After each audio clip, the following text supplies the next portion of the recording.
Ani tosaan akka isaaniitti niitii mudata sanaa irra kanaafiyyuu mucaan koo bilcheen argisiisi waan biraa waan tokko hinjingaamiidha.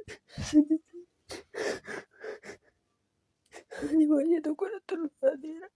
Taa'een halkan guutuuf eegaa bula. Narraa batteen dursisaa bultii waan tokko furmaata hin qabu waan ta'eef mucaa koo bilchaan natti argisiisa.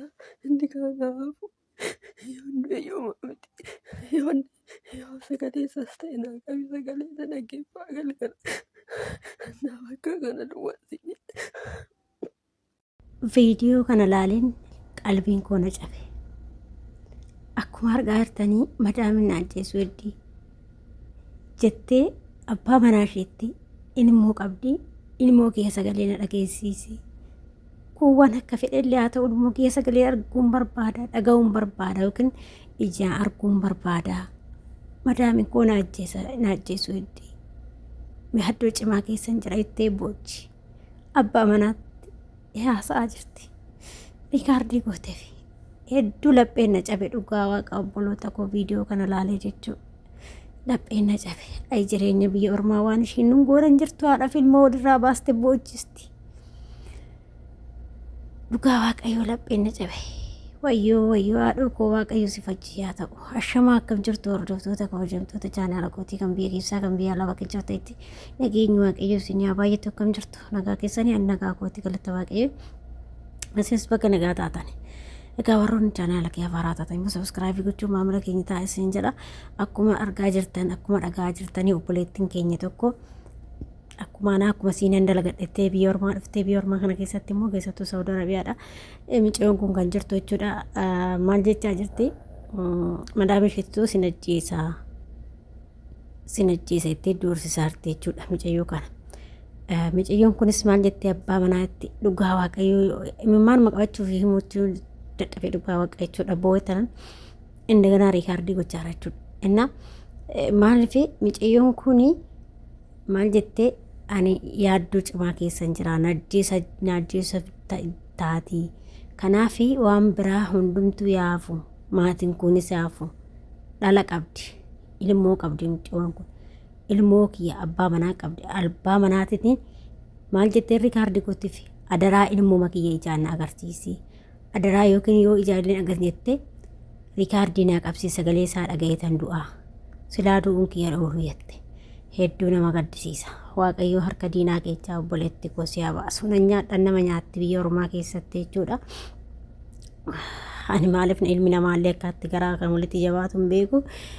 Namni oguma feellee yoo badaa ta'e ofirraa gaggeessuudha malee maaliif lubbuu namaa irratti faradaa.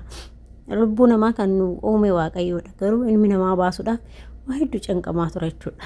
Hanna adaraa keessan obboloota koo miceeyoo kana namni beektanii akkasuma immoo namni dhiyaatan yoo beektan adaraa keessan baasaa lubbuu ishee baraaraa isiniin jedha. San waadha ilmoo qabdu wayyoo haadha tokko ilmoo kiyya jettee garaana nyaatte imimmaan qabachuun dadhabee miceeyoo kan viidiyoo ishee kana ilaalee jechuudha. Maaliif namni rakkatu malee hin boo'u miidiyaa kanarratti namni gaafa rakkate qofa kan boo'u malee akkanaanii miti dhugaa waaqaa jechuudha. Ijoolleen keenya mee hedduu dararamaa jira beekaa silkiin qabne meeqatu jira dhugaa waaqayyoo jechuudha. Innaa baay'ee tokko garaana nyaatte waaqayyoon ishee wajjin yaa ta'u harka diinaa keessaa rabbiin ishee haa baasu waaqayyoo ishee haa baasu. Ijoollee adaraa keessaa viidiyoo akkanaa yoo agartan sheerii godhaati bakkuma agartanitti akkuma addunyaan tun illee nu agartu akkuma namni illee nu argee nu hirmate adaraa keessan obboloota koo wanta boruu anarras sirras ga'uun beekamu waan ta'eef adaraa keessa wal biraan darbinaa isiniin jettuu jaaladha obboloota koo. Hedduu natti dhagaame dhugaa rabbi hedduu akkanatti dhagaame jechuudha. Viidiyoo kana ilaalee waanumaan dubbadhu wallaalee dhugaa rabbi jechuudha. Waanumaan dubbadhu wallaalee rabbi. Innaa obboleettii koo waaqayyoo si wajjin haa ta'u harka diinaa keessaa illee waaqayyoo si haa baasu. Ilmoo keettis waaqayyoo ijaa si haa agarsiisu biyya kana keessaa si galchee maaloo nyaannan tun nama nyaatti dhugaa waaqayyoo jechuudha. Amma mucayyoon tuni akkuma anaati akkuma si'iiti nan dalagadha jettee baate malee wanti kun narra gahaa yookiin mana akkanatti dararamaa jetteeti miti kan baane jechuudha. Hunduma keenya jechuudha. Garuu yookaan waaqayyoon kan mana gaarii badaatti nama qabutu jira. Mana gaarii badaatu jira. Ilmi namaa tokko miti hundi isaayyuu garaagara. Namni tokko gaariitu jira. dhugaa rabbi araboota kana keessa akkuma isin jedhe namni gaariinis hin jira badaanis hin jira jechuudha. Takka takka akkanatti nama qabdi jechuudha. Maal aguma yoo fakkeenyaaf sarratanyaan tokko yoo kan namaa hin taane ta'e ofirraan gaggeessanii aguma waan kana irratti raawwatan jechuudha yookiin gara ajjeechaa waan adda addaa irratti raawwatan jechuudha. Hedduu nama gaddisiisa. Waaqayyo buleetti koo harkuma diinaa keessaa si haa baasu. Waan dubbadhu wallaalee dhugaa rabbi waan dubbadhu wallaalee dhugaa onneetu na cabe rabbi. Sanuu bakka ilmoo jette sanitti onneen koo na cabe badee ilmoo jechuuni. Ulfaata haadha xiyya jedhee eeggataa haadha xiyya jettee garaan dhales kaa eenyumaayyuu akkuma nuti haati keenya nuuf ta'an kana isaan warri dhalallee akkas jechuudha. Innaa kanaafiyyuu adaraa keessanii viidiyoota akkanaa kana adaraa keessayyuu gaafa agartanii sheerii godhaatii dhimma ilaalatu biraan gaa keessattuu warroota daldaaltota ofiin jettee ijoollee keenya gurgurachaa jirtu biraan gaa madaamii akkanaa itti gurguratanii ijoollee keenya siqaayii hedduu agarsiisaa jiru jechuudha. Waaqayyoon harka diinaa keessaa si haa baasu obboleetti koo waanuma of gubanne rabbi gubanne gana bantu kana san bantu san waanuma gaariin dhageessu bara maalibboo bara kana keessa siriyani baruma kana maaliif akka barri 2017 kuni maal akka ta'e hin beeku bara siqaayii keessattuu bara siqaayii ijoollee qibamochee mana madaa'imti dhugaa waaqayyo jechuudha bakka ni ijoollee teenya naana bara kana akkatti siqaayii hedduu keessa argan keessattuu ijoolleen haarawaa dhuftu kun hedduu siqaayii hedduu keessa argaa jiru jechuudha. Na waaqayyoon harka diinaa keessaa si haa baasu obboleewwan kiyyaa warra ani waanuman dubbadhu wallaa bakkuma isaanii kana of buusee ilaalu barana ani hundutee akkuman ta'an jedha rabbi badee waaqayyoon harka diinaa keessaa rabbi si haa baasu obboleewwan koo maaloo waliin gammadha maaloo obboleewwan koo adaraa keessan gizee deemtan illee nama deemtan irraa laaladha dallaala deemtan irraa laaladha adaraa keessan nama argitan irraa hin deemina dallaaluma argitan irraa hin deemina. Adaraa keessan isin jedha.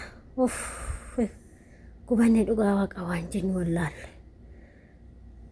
Ijoolleen keenya biyya ormaatti dararamaa jiru ammallee hedduudha dararaan ammallee dhaabanne jechuudha. Inuma jira. Kanneen silkiittis baatee ni manne meeqatu jira ijoollee. Kan meeqatu jira. Dhugaa rabbii kan silkii qabaatee ni manne irra meeqatu jira jechuudha. Kan silkii qabdu akka sanittuu waa hin himatti. Kan silkii hin qabne meeqatu jira badee dararamaa kan jiru du'aa kan jiru meeqatu jira. Iyyaa biyya teenya waan nun goone hin qabdu dhugaa waaqa biyyarraa nu baaste biyya ormaa keessatti siqaayii hedduu agarra jechuudha. Innaa kanaaf obboloota koo viidiyoota akkanaa yoo agartan dhuguma yoo dhuguma namummaan keessatti dhaga'amu ta'e yoo ati dhuguma atis qibamochee mana madaa'imii taate viidiyoo akkanaa kana waliif sheerii godhaati nama bira akka dhimma wanta kana ilaallatu yookiin immoo namoonni akkuma nu argan akkuma nu rakkina keessa jirru akkuma nu hubatanii jechuudha. Maalibboo addunyaa akkanaa addunyaa gam jiraannu irratti addunyaa gam kan wajjabaatte namni guddate waggaa 40-50 irraa gan namni sanii ol taa'u hin jiru warra duraanitti sanii ol taa'u nuti hojii nu dhukkan irraa kaasee maal san ta'eenyaa miti ishumaaf jennee kun halkanii guyyaa yoo tumamaa reebamaa kaarraa immoo reebamaa kaan immoo waan adda addaatiin reebamaati jechuudha ajjeefamaati jechuudha. Yaa siqaayii ijoollee keenyaa nama nu dabarti moo garuu akka tafti moo akkuma akkatti ijoolleen keenya biyya ormaatti siqaayii agarru kana siqaayii agarra moo nama nu dabartee nutis abbaa biyyaa taanee nama sarraatanyumaa qaxaruun dhiisiti nama biyya keenya keessattuu gallee fataa jennee taanu taanaa laata yaa rabbi dhugaa waaqayyoomti nama sannumaa taasisu waan biraati miti nagumaan biyya ormaa kana keessaa waaqayyoon nagaan nu haa galchu. Obboloota koo waaqayyo bakka jirtanitti hunduma keenya hojii yaa ta'u isiniin jedhaa obboleetti koo harka diinaa keessaa waaqayyo si haa baasu hedduu nama gaddisiisa gubanne.